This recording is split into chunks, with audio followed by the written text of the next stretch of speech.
Before you get started, in a good spray pattern, the paint or coating material is completely and evenly distributed onto the surface. There are several techniques that you can use to ensure a quality finish.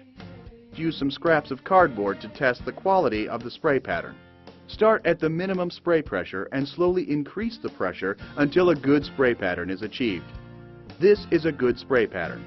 Notice that there are no runs in the pattern and that the pattern itself is smooth and even. If your pattern has what are known as fingers or tails, that is, an uneven finish such as this, then the pressure should be increased.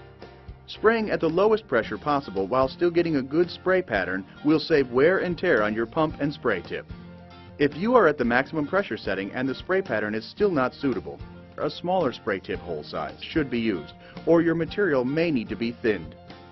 The spray gun should be held approximately 12 inches from the surface and aimed straight at the surface, like this.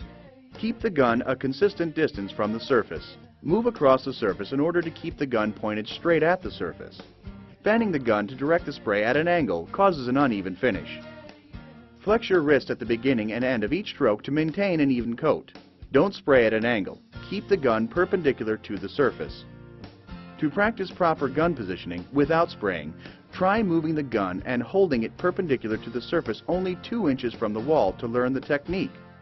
Notice how at the beginning and end of each stroke you must flex your wrist to keep the gun and tip square to the surface. Move out to 12 inches for further practice. Work in sections only as far as you can comfortably reach. First, spray the outer edges and cut in any corners. Then point the spray tip at the edge of the previous stroke so the spray pattern is actually overlapping the prior stroke by 1/2. Trigger the spray gun after beginning each stroke and release before ending the stroke. Your arm should be moving before and after you trigger the gun. This will prevent blotches of thick coating at the beginning and end of each stroke. To ensure an even amount of paint on the surface, after completing the first stroke, aim the spray gun so the tip points at the edge of the previous stroke, overlapping each stroke by 1/2. When spraying on broad open surfaces such as ceilings and bare walls, the outside edges should be sprayed first.